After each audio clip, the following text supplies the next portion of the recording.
Karen Bartucci from the Women's Tactical Association with us on the program now. Karen, how are you? Excellent. How are you doing? I am good. Are you excited that Right to Carry has come to Illinois? I'm still in a state of shock, I think. But yeah, definitely really excited.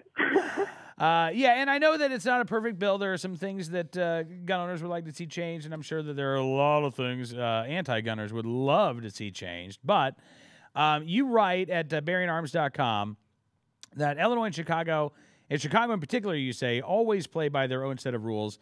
It's no different when it comes to the Second Amendment and with that, the Constitution. So what do you think concealed carry now means for the city of Chicago? Well, I think that Chicago is going to come up with their own provisions.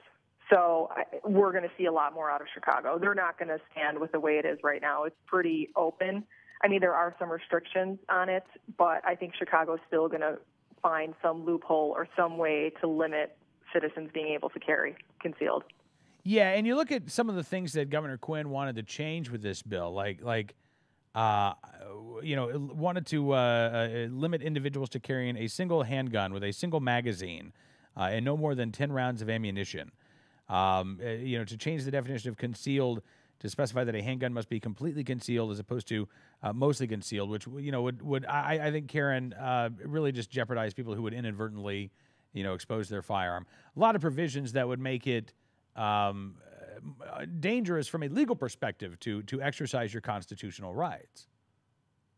Yeah, and the whole thing about carrying a single magazine with only 10 rounds, I mean, if you're carrying a firearm for self-defense, you're going to want to have as much ammo as you possibly need on you. Right. So it's just ridiculous, and it's just a way to discourage people from even attempting to conceal carry. And then as far as the completely conceal or mostly conceal, I mean, they're just splitting hairs there at that point.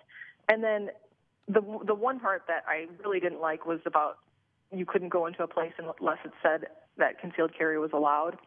And that would have, I think, really turned things on its head, and it would have ended up being that most places did not allow that. So I'm glad that those things didn't make it through. But the whole thing about Governor Quinn, the thing that bugs me the most is that all of that he did this whole week, press conferences, going around, talking about the NRA, et cetera, it was all for naught. He knew that this wasn't going to make it in. The original bill was put forth a month ago, and he waited until a week before to chime in. So, I mean, yeah, it sounds like this was like pure politics. Governor Quinn trying to show I'm the really tough on gun owners candidate because I guess Bill Daley has already received the endorsement of Mayor Bloomberg. And so, on the Democrat side, you've got, it's fascinating to me, Karen, because, on the Democrat side, you've got people fighting for the title of most anti-gun candidate. Meanwhile, you had a lot of downstate Democrats who were vital to the support of right to carry legislation. And these politicians who want to supposedly represent Democrats across the entire state of Illinois seem to be saying we don't give a damn unless you live in the city of Chicago. Yeah, and we know Rahm Emanuel is staunchly opposed to guns, so it's going to be really interesting. Well, it is, and that's the other thing. I've had a lot of people ask me, so what do you think is going to happen in Chicago? And I said earlier on the show, like, I honestly don't know. As far as individuals go, individuals who are able to get their concealed carry license are going to have the opportunity to protect themselves in a way that they don't right now. But the city of Chicago is so anti-gun. They've destroyed the culture of responsible gun ownership in that city, and they continue to make it as socially unacceptable to be a law-abiding gun owner as they can. There are no ranges in Chicago. There are no places for recreational shooting leagues to develop. No places for kids to learn about guns safely and responsibly in a range rather than on the street. And I don't see Mayor Emanuel doing anything at all to change that. No, I agree, and I'd like to think that my organization, some of the work that I've been doing, is helping that with that aspect, at least for women, right? In the surrounding areas of Chicago. But I agree. Yeah, the culture is that it's a negative, it's a bad thing. But if we look at what's going to change with this new legislation, the bad guys, they're still going to get guns the way they get guns. But now, thankfully, the good guys will have a way to legally protect themselves.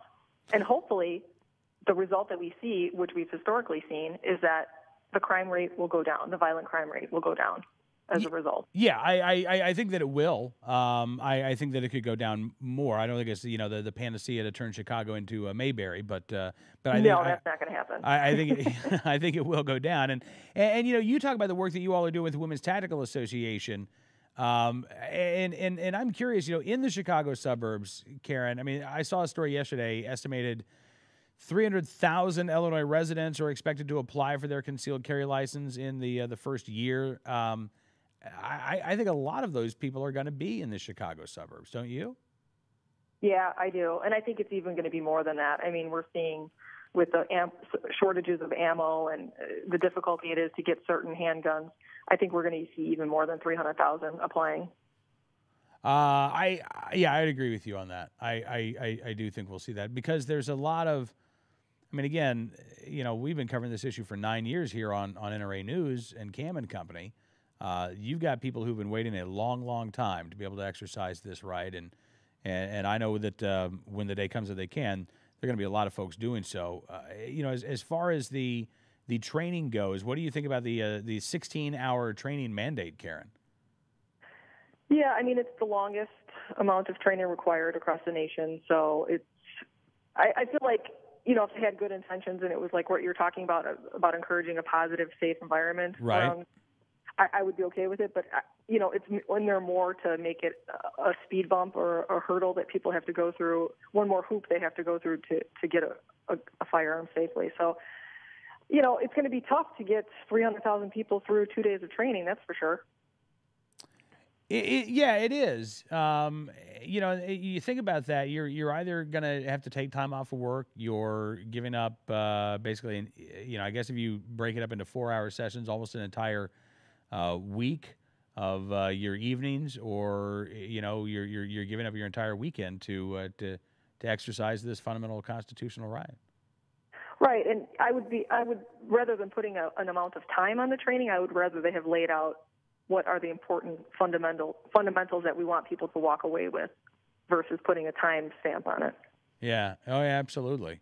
Absolutely. Now, as a law enforcement officer, Karen, are you concerned about your job getting more difficult or dangerous once right to carry goes into effect? No, I'm not at all. We approach suspects, offenders, people on the street always very cautiously.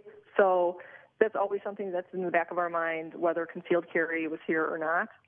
And more often than not, it's the bad guys that have the guns. So, it's not going to change the way we do business. All right. Well, listen, Karen, I'm glad you could join us on the program. What do you all have coming up with the Women's Tactical Association this summer? We're working on some nighttime classes because we actually have some good weather out here for once. So we're working on some night shoots. Awesome. Well, listen, we wish you the very best, and come back soon, will you? Okay, thanks so much. All right, absolutely. Karen Bartucci joining us from the Women's Tactical Association.